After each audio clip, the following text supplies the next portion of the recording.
December 8th, 2021. Outside the Harbor Point Shelter, Portland, Maine. The temperature had dropped to 14 degrees, snow was falling, and Marcus Chen stood at the door with his arms wrapped around Rex, his German shepherd. The shelter director crossed her arms. Her breath formed clouds in the frozen air. "I'm sorry, no dogs allowed. It's policy." Marcus's voice cracked. "Ma'am, please, Rex, he's not just a dog, Everyone has a story, sir. The answer is still no." Behind them, 12 other homeless veterans waited in line, watching. Some looked away. One wiped his eyes. Marcus knelt beside Rex. The shepherd's dark eyes met his. Scars crossed his face and shoulder. Battle wounds, purple heart wounds. "It's okay, boy. We'll figure it out." But his hands shook. Not from the cold, from the memory of another night, another choice. When leaving Rex behind wasn't an option. When Rex had saved 29 lives. You have no idea what's about to happen in the next 72 hours. Nobody in that line knew. Nobody watching, not even Marcus. That this moment would make national news, that a 17-year-old girl with a phone was about to change everything. That Rex's story would inspire a law protecting veterans in all 50 states. That sometimes the smallest act of curiosity saves more lives than you'd ever imagine. But I'm getting ahead of myself, way ahead. To understand what happened that December night, you need to know something first. You need to know why Marcus Chen would rather freeze to death than leave his dog. 5 years earlier, Helmand Province, Afghanistan, 104 degrees at 3 in the morning. Sergeant Marcus Chen couldn't sleep. Something in the air felt wrong, like the quiet before lightning strikes. Rex felt it too. The German shepherd lay beside Marcus's cot, ears rotating like radar dishes. Alert, waiting. At 0400, the order came. Night patrol, route clearance. Check the main supply route for IEDs. They didn't know they were walking into a kill zone. 9 explosive devices, enough to destroy every Marine in that 32-man convoy. But Rex knew. And if you keep watching, you'll see why Marcus would give up everything. His home, his dignity, his future, before he'd ever abandon this dog. Because what happened next in Afghanistan would bond them in a way most people will never understand. Marcus suited up, 40 pounds of gear, helmet, body armor. Rex got his vest, lighter, built for speed. "Ready to work, boy?" Rex's tail wagged once, his game face. They took point. They always took point. In EOD, taking point means you die first if something goes wrong. You walk ahead of everyone. Your dog sniffs for death. If he misses one, you trigger it. You learn to trust your dog more than you trust God. Here's what you need to understand before I tell you what happened in that kill zone. Marcus Chen and Rex weren't just a handler and dog. They were something different, something deeper. And by the time you reach minute 15 of this story, you'll understand exactly why Marcus chose freezing in a car over a warm bed without Rex. Meet Marcus Chen, born in Seattle, 33 years old when the story begins, Marine Corps veteran, explosives ordnance disposal specialist. To most people on the streets of Portland, Marcus was invisible, just another face in a sleeping bag. But Marcus had a shadow. Literally, a 90-pound German shepherd named Rex. Military working dog Rex M741, specialized in IED detection, 29 confirmed explosive finds, 2 Purple Hearts. They'd been together for 8 years, first in Helmand Province, then in Marcus's battered Honda Civic, parked behind a Walmart. People ask Marcus sometimes, "Why don't you just find Rex a home and get back on your feet?" He never answered. Because how do you explain that Rex wasn't a pet?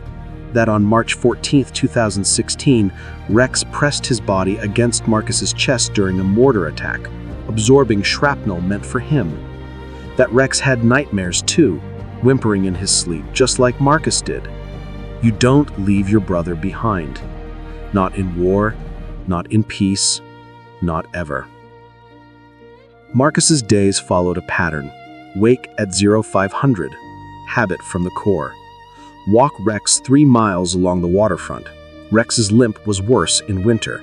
That left shoulder never fully healed. Share a $5 breakfast burrito. Marcus took 2 bites, Rex got the rest. Then Marcus would look for work, day labor, dishwashing, anything. But nobody wanted to hire the guy with the scarred dog. Is that dog dangerous? Does he bite? Maybe you should leave him at home. Home. The word tasted like ash. I'm about to tell you something that will make your blood boil. Keep watching. Because the betrayal Marcus faced wasn't in Afghanistan. It was here, at home, from the very people who should have honored him. The Harbor Point shelter had been their last hope. Marcus had been on the wait list for 4 months. Finally, that December afternoon, his number came up. He'd packed everything they owned into 2 duffel bags. Rex's service vest, Marcus's discharge papers, 3 photos, one of his mother, one of his platoon, one of Rex's first confirmed IED find. They walked to Harbor Point through the snow. Marcus talked to Rex the whole way. It's gonna be different, boy. Warm bed, regular meals. We can start over. Rex's tail wagged, because when Marcus was hopeful, Rex was hopeful. Then they reached the door. And Director Patricia Morrison said those 3 words: "No dogs allowed." Now here's where the story takes a turn you won't see coming, because while Marcus walked away into the snow, someone was watching. Someone who couldn't stop thinking about that dog, that patch on his collar. If you click away now, you'll never know how a 17-year-old girl with 300 Instagram followers sparked a movement that reached the Pentagon. Stay with me. Marcus tried explaining. He pulled out Rex's military ID card, his service record. "Ma'am, he's a veteran. He served. Doesn't that count for something?" Patricia looked uncomfortable. "I'm sorry.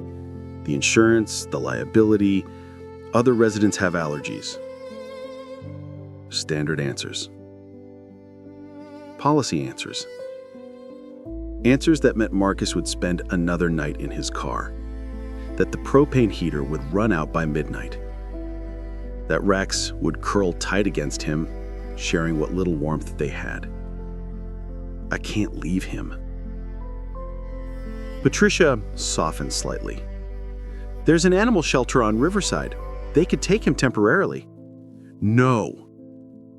The word came out harder than Marcus intended, but Rex's ears had perked up at animal shelter, as if he understood, as if he remembered being left behind once before. They turned to leave. Behind them, one of the other veterans in line, an older man with white hair and a Navy tattoo, touched Marcus's shoulder. "Semper Fi, brother. You're doing the right thing." Marcus couldn't speak. He just kept walking. Rex stayed close, the way he always did. That night, as Marcus and Rex shivered in that car, neither of them knew that someone had Googled German Shepherd Military Portland, that in 12 hours, Rex's face would be on CNN, that in 72 hours, the Secretary of Defense would call Marcus's phone. The next 15 minutes will show you why Rex was worth saving, and by minute 30, you'll understand why the entire nation fell in love with him. Don't go anywhere. That night, they slept in the Civic again. Marcus covered Rex with his jacket. The dog's body shook, not from cold, but from dreams. "It's okay, boy. I got you. I'll always got you." But Marcus didn't sleep. because he'd counted their money 3 times and done the math on their remaining cans of food and realized that being homeless was hard. Being homeless with a 90-pound dog was impossible. People said you had to choose survival or loyalty. Marcus Chen chose loyalty. He just didn't know that someone else had chosen to help. At Harbor Point Shelter, volunteer coordinator Emma Rodriguez was supposed to be studying for her SATs. Instead, she was thinking about the man with the dog. Emma was 17, high school senior, daughter of immigrants, and a twice-a-week volunteer at Harbor Point for her community service requirement. Usually she served food, folded donated clothes, listened to stories. But tonight, something bothered her. The way that man had looked at his dog, the way he'd said, "I can't leave him," not with anger, with heartbreak. Emma approached Director Morrison. "That guy with the German Shepherd, why couldn't he bring the dog inside?" Patricia sighed. "Policy. We don't have the facilities for animals. Health codes, liability." "But what if it's a service dog?" It wasn't. No vest, no certification. Emma frowned. She'd noticed something Patricia hadn't. A small patch on the dog's collar.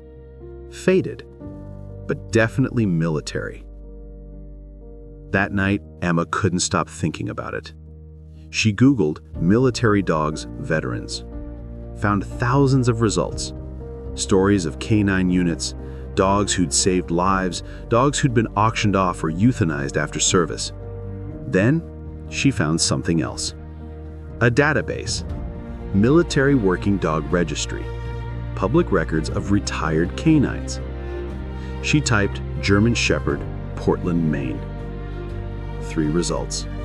The third one made her stop breathing.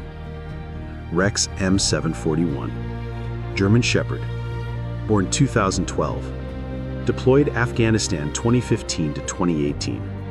29 confirmed IED detections. Handler, Sergeant Marcus Chen, USMC. Status, honorably discharged. Emma's hands shook. She clicked the photo. Same dog, same scarred face, same intense dark eyes. She kept reading. The report detailed Rex's service, his training at Lackland Air Force Base, his deployment with 2nd Battalion, 7th Marines. But it was the commendations that made Emma's throat tight. March 14, 2016. Rex M741 detected IED during night patrol, preventing casualties to 32-man unit. Sustained injuries from secondary explosion while protecting handler. June 3, 2016. Detected vehicle-borne IED at checkpoint, saving estimated 12 civilian lives. September 22, 2016. Located weapons cache led to capture of high-value target. On and on. 29 confirmed finds. 87 lives estimated saved. And now this hero was sleeping in a car. Because of shelter policy. Emma showed her mother the report that night. Maria Rodriguez read it twice, then looked at her daughter. "What do you want to do, mija?" Emma bit her lip. "I don't know. Something." Maria nodded slowly. "My father served in the army. He used to say, when you see an injustice, you have 2 choices. Be silent or be useful." Emma chose useful. You're about to see how one Instagram post changed everything. But first, you need to know what Emma found when she searched Rex's name. Because what she discovered made her cry, and it's going to make you cry too. The next 10 minutes will break your heart. But stick with me, because the payoff at minute 38 is worth it. The next morning, Emma posted Rex's story on her Instagram. She kept it simple. No names, no photos of Marcus, just the facts. A military working dog who saved 29 lives in Afghanistan is sleeping in a car tonight because Portland shelters won't accept service animals. His veteran handler refuses to leave him. This is wrong. She added hashtags: military dog, veteran support, do the right thing. She had 300 followers, mostly classmates. By noon, the post had 15,000 shares. By 5 p.m., local news had called her. By midnight, Marcus Chen's phone, a prepaid flip phone with 15 minutes left, rang for the first time in 3 months. I'm about to take you to Afghanistan, to March 14, 2016, the day that explains everything. Why Marcus won't leave Rex, why Rex has those scars, why these two will never be separated.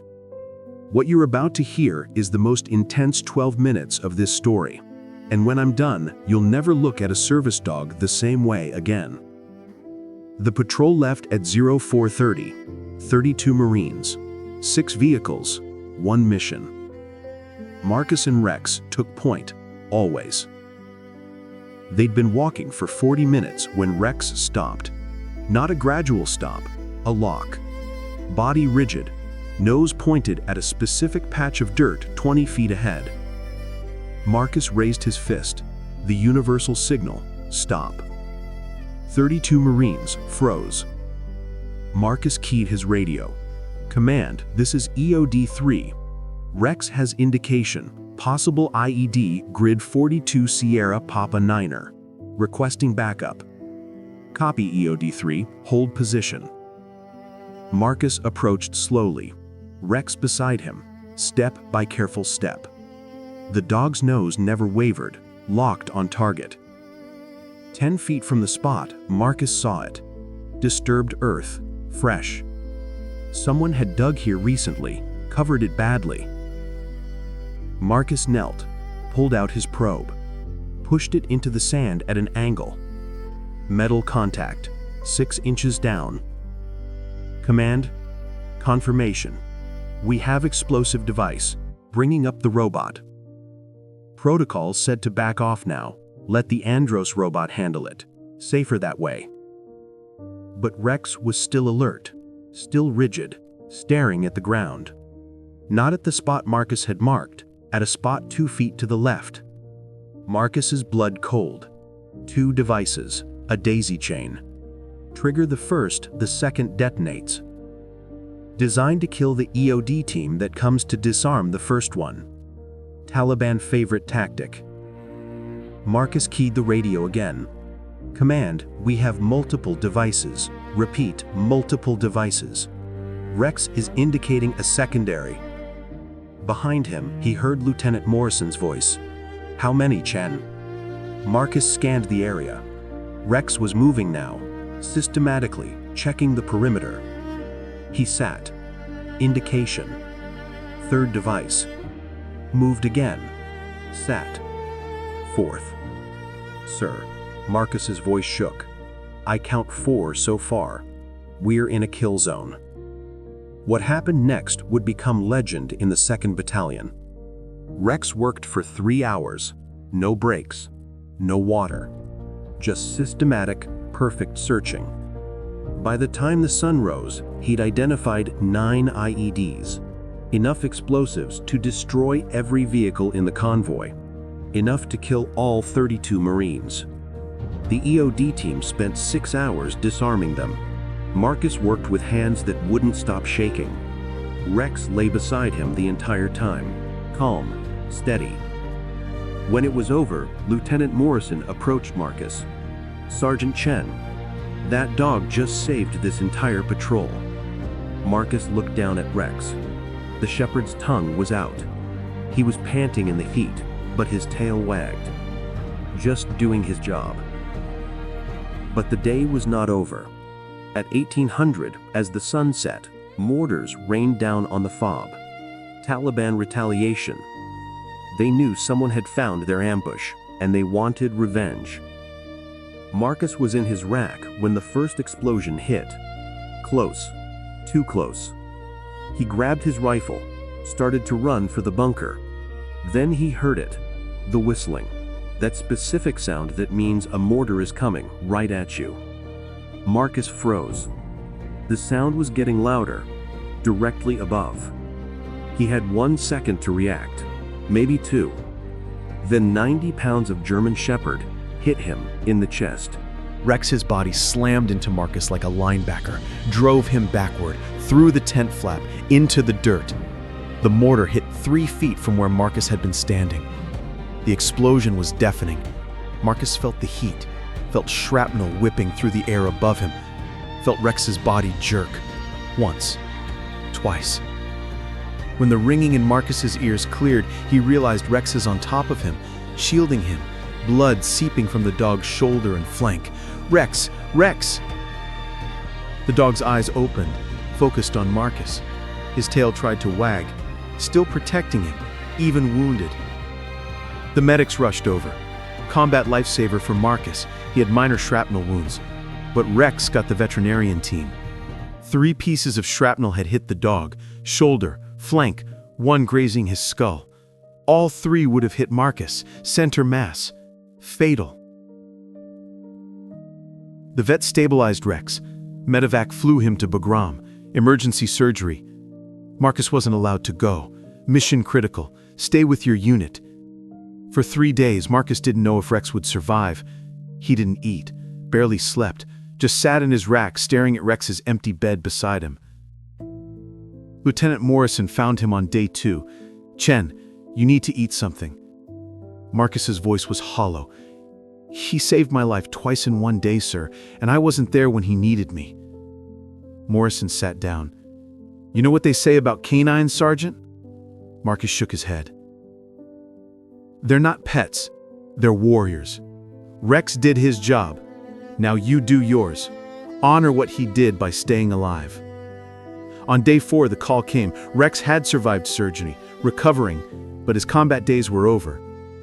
The veterinarian's report was clear: permanent shoulder damage, unable to maintain the physical standards for continued service. Medical retirement, honorable discharge. Marcus requested immediate adoption. Handlers get first rights to adopt their partners after retirement. The paperwork took 3 months, but Marcus didn't care. He'd wait 3 years if he had to. Because you don't abandon family. You don't leave your brother behind. Not when that brother took shrapnel for you. When Rex finally came back to Marcus, the reunion lasted 10 minutes. 10 minutes of crying, a 24-year-old Marine sergeant crying like a child hugging his dog. Rex licked Marcus's face, tail wagging nonstop, whining with happiness. The other Marines watched. Nobody said a word, nobody joked. Because they all understood this wasn't a handler and a dog. This was 2 soldiers who'd bled together, who'd saved each other. Brothers. 3 months later, Marcus rotated home. Rex flew with him, first class. The airline insisted once they heard his story. They landed in Seattle. Marcus's mother met them at the airport. She looked at the dog, looked at her son, saw the scars they both carried. He's family now. Not a question, a statement. Marcus nodded. Couldn't speak past the lump in his throat. For 2 years, things were good. Marcus worked construction, Rex adapted to civilian life, they healed together. But PTSD is a patient enemy. It waits, it watches, and when you think you're safe, it strikes.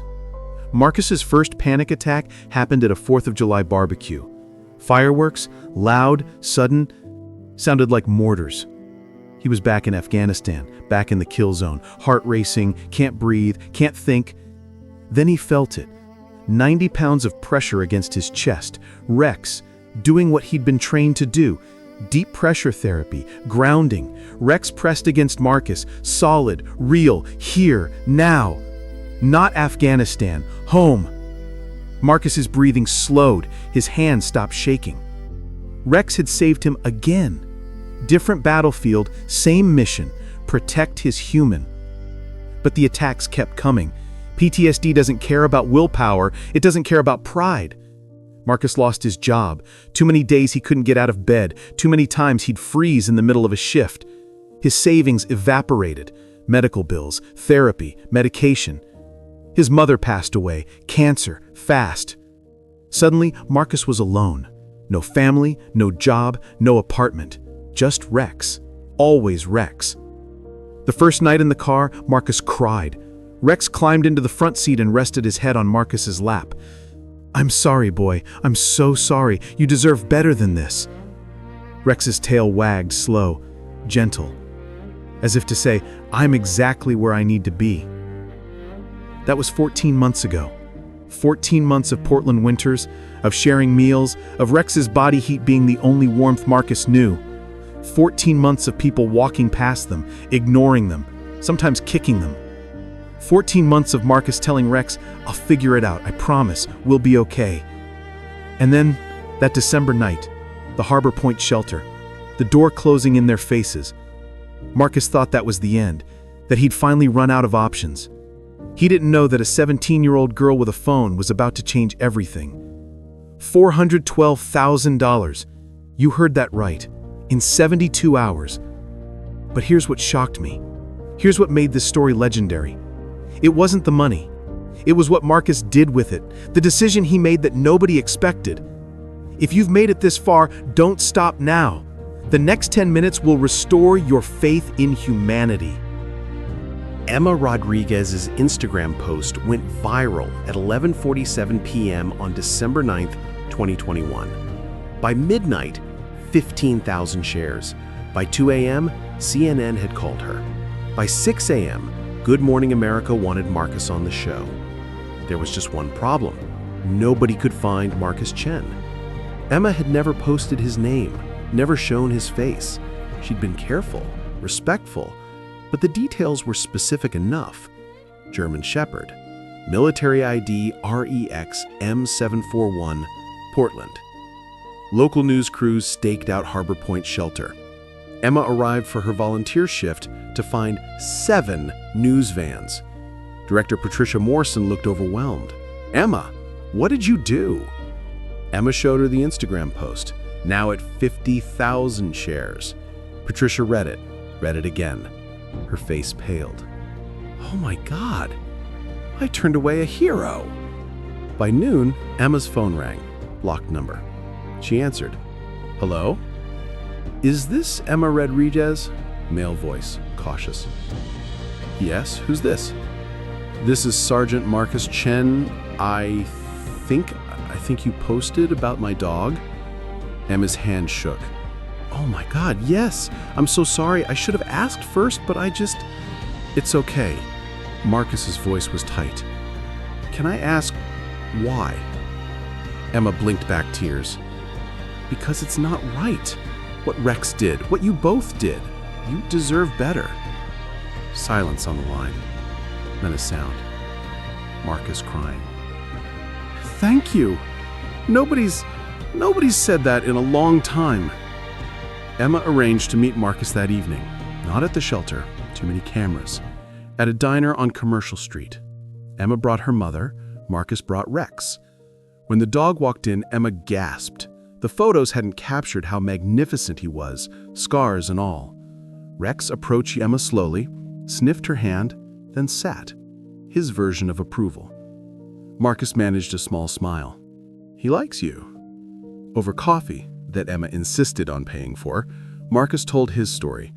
Afghanistan, the IEDs, the mortar attack, coming home, his mother, the slow descent into homelessness. Emma listened, didn't interrupt, just let him talk. Maria Rodriguez, Emma's mother, wiped her eyes. "My father served in Vietnam. He came home to nothing too. I understand."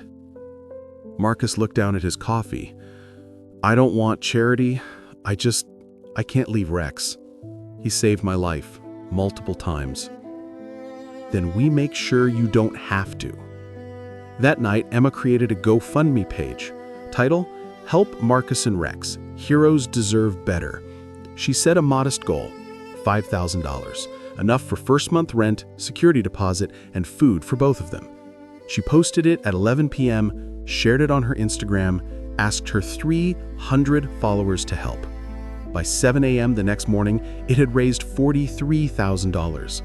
By noon, $112,000. By midnight, the total was $378,000. Emma called Marcus, her voice shaking. "Marcus, you need to see this." He was at the library, using their Wi-Fi. Open the GoFundMe link Emma sent. The number on the screen didn't make sense. Too many digits. Marcus stared at it, refreshed the page. The number went up again. $378,420 from 7,236 donors. Marcus sank into a chair. Rex, sensing distress, pressed against his leg. "Emma," he whispered into the phone, "this can't be real." "It is. Read the comments." Marcus scrolled through the donations. 500 from Sarah Martinez. "My brother served in Iraq with a canine named Duke. He didn't make it home, but Duke did. This is for all of them." 100 from Robert Thompson. "USMC vet, Vietnam. Rex earned this money by saving 29 lives. Marcus earned it by honoring his brother. Semper Fi." 1,000 from David Klein. Anonymous veteran. "I lost my canine partner in Fallujah. Never got to bring him home. Marcus, you did what many of us couldn't. Take care of Rex. He deserves the world." Marcus couldn't read anymore. His vision blurred with tears. Rex whined softly, licked his hand. The story exploded across national media. CNN featured Marcus and Rex on Anderson Cooper 360. Fox News invited him to their morning show. The New York Times ran a front-page story, "Hero Dog and Homeless Veteran Capture Nation's Heart." But it was the phone call from Washington that changed everything.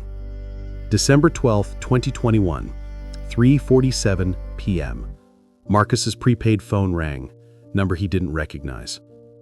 "Hello? Is this Sergeant Marcus Chen, United States Marine Corps?" The voice was formal, official. "Yes, sir." "This is Colonel James Bradford, Pentagon Liaison Office. I'm calling about Rex M741. Marcus's heart sunk. Were they going to take Rex? Some technicality in the adoption paperwork? "Sir, Relax, Sergeant," the colonel's voice softened. "I'm not here to take your dog. I'm here to ask what we can do to help." Colonel Bradford explained. Rex's case had reached the Secretary of Defense. They'd reviewed his service record, 29 confirmed IED detections, 2 Purple Hearts, lives saved, estimated 87. "Sergeant Chen, Rex M741 is one of the most decorated canines in modern military history. And, from what we understand, you've honored his service every day since, even at great personal cost." Marcus's throat tightened. "Sir, he saved my life, multiple times. Least I could do is stay with him." "That's exactly why I'm calling.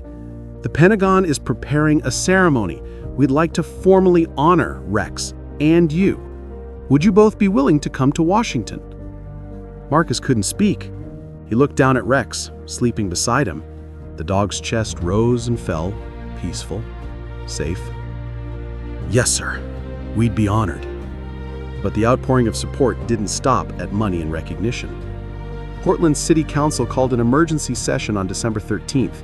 Councilor Sarah Mitchell proposed a new ordinance, simple, direct. All veteran-focused shelters, services, and housing in Portland must accommodate service animals and retired military working dogs, no exceptions. The vote was unanimous, 12-0. It became known as Rex's Rule. Harbor Point Shelter immediately announced policy changes. Director Patricia Morrison stood before cameras, visibly emotional. "We failed Marcus and Rex. We won't fail another veteran. Starting today, we're creating a dedicated wing for veterans with service animals. Full accommodations, veterinary care, no questions asked." She looked directly at the camera. "Marcus, if you're watching, we'd be honored to have you back. You and Rex, anytime." But Marcus didn't need the shelter anymore. With the GoFundMe money, which eventually reached $412,000, Marcus could afford more than just rent. He rented a small house with a fenced yard. Rex's first backyard in 5 years. He set up the rest in a trust for veterinary care, for emergencies, for other veterans and their service animals. Because Marcus had learned something. When people know your story, they want to help. They just need someone to show them how. One more thing before I finish this story. Rex and Marcus are still alive today, still together. And what they built from that December night, you won't believe it. Stay with me for 3 more minutes. The ending will leave you speechless. The day Marcus got the keys to the house, Emma was there, with Maria, with a small crowd of volunteers from Harbor Point. They'd furnished the place, bed, couch, kitchen supplies, and for Rex, the softest dog bed money could buy. Marcus walked through the door, Rex beside him. The dog immediately went to the living room, circled the dog bed 3 times, lay down with a heavy sigh. His first real bed in years. Marcus knelt beside him, hand on Rex's head. "We made it, boy. We finally made it." Rex's tail thumped once against the floor, twice. Home. On December 18th, 2021, Marcus and Rex flew to Washington, D.C., first class, courtesy of American Airlines, who'd read their story and insisted. The ceremony was held at the Pentagon, small, intimate, just 30 people. But those 30 people included the Secretary of Defense, 3 generals, and 12 members of Marcus's old platoon who'd flown in from across the country. Secretary of Defense Richard Morrison stepped forward, looked at Marcus and Rex. Military Working Dog Rex M741, you served with distinction for 3 years. You detected 29 explosive devices, saving an estimated 87 American and coalition lives. You were wounded in action while protecting your handler. You embody everything we ask of our service members: courage, loyalty, and selfless sacrifice. He knelt, looked Rex in the eye. On behalf of a grateful nation, thank you for your service. He pinned a medal to Rex's vest, the Defense Meritorious Service Medal, one of the highest honors for a military working dog. Rex sat perfectly still, as if he understood. Then Secretary Morrison turned to Marcus. "Sergeant Chen, you did something many service members find impossible. You kept the promise. When they said no dogs, you said, then no shelter. When the world turned its back, you stood beside your brother. That's the kind of loyalty we talk about, but rarely see." Marcus's eyes filled with tears. "Sir, permission to speak freely?" "Granted. I didn't do anything special. Rex saved my life in Afghanistan. He saved my life every day after. Staying with him wasn't loyalty. It was survival." The room was silent. Several people were crying. After the ceremony, Marcus's old platoon surrounded him. Hugs, tears, stories. Lieutenant Morrison, now Captain Morrison, gripped Marcus's shoulder.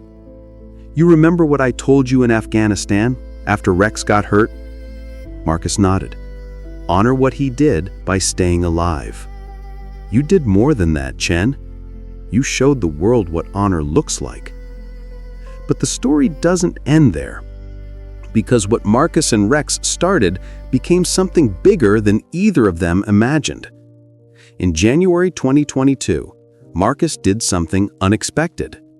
He took $300,000 from the GoFundMe account, money he'd held in trust, and created a nonprofit, Rex's Haven, a shelter specifically for homeless veterans with service animals. The building was a converted warehouse on Portland's waterfront. Emma helped him design it. 40 beds, indoor-outdoor kennels, on-site veterinary clinic, job training center. But the rule was simple. No veteran gets separated from their animal. Ever. They opened in March 2022. The first resident was a Marine named David Torres and his service dog, Apollo.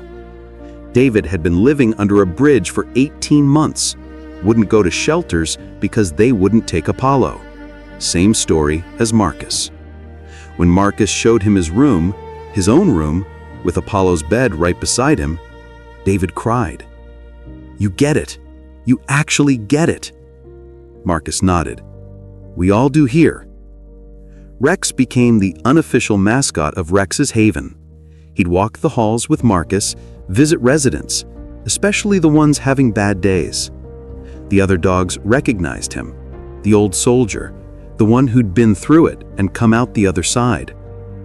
Kids from local schools would visit, learn about service dogs, learn about veterans. Pet Rex, who tolerated the attention with patient dignity. Emma, now a college freshman, volunteered every weekend, said it was the best decision she had ever made. I wanted to help one veteran. Marcus helped hundreds. In May 2022, Maine's governor signed a state law, Rex's Law. Official name, the Military Working Dog Protection Act.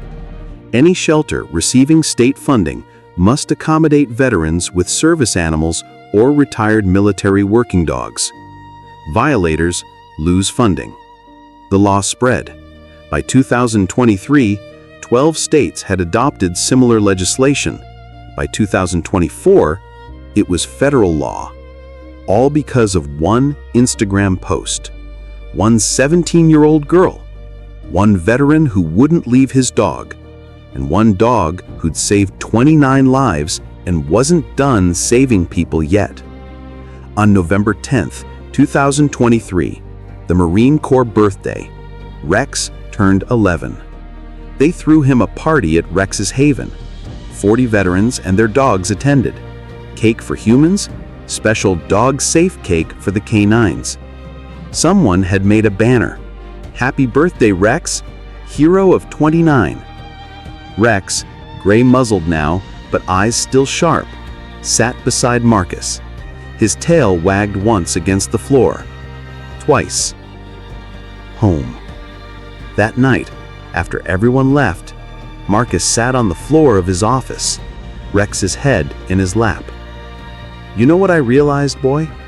You didn't just save 29 lives in Afghanistan. You saved my life every day after. And now you're saving 40 more veterans here. That's 70 lives, Rex. 70. Rex's tail thumped twice. Marcus smiled. "Yeah, I think you knew all along."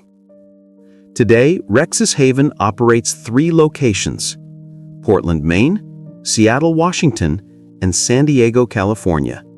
They've served 217 veterans. Not one was separated from their animal. 84% found permanent housing within 6 months. 91% said their animal kept them alive. Emma Rodriguez is now studying social work at Boston University. She plans to open a Rex's Haven in Massachusetts. Rex, now 12 years old, spends his days in the Portland facility. Slower now, the limp more pronounced, but still working. Still comforting veterans who need him. Still a soldier. And Marcus? He trains service dogs now, takes rescue dogs and teaches them to help veterans with PTSD. 23 dogs graduated his program in 2024. 23 veterans got a second chance because of it. People ask him sometimes, "Don't you want to retire? Enjoy your life?" Marcus always gives the same answer. "Rex taught me that service doesn't end when you take off the uniform. It continues every day you choose to help someone else. That's the real meaning of Semper Fidelis, always faithful. To your brothers, to your mission, to the promise you made." Here's what Marcus and Rex teach us. Loyalty isn't convenient. It's not easy. It doesn't make sense to people watching from the outside. Marcus could have taken that warm bed, could have put Rex in a shelter temporarily, could have chosen survival, but he chose something harder, something rarer. He chose to be the person his dog already thought he was. And that's the real lesson here. Not that Rex was heroic, though he was. Not that Emma was brave, though she was.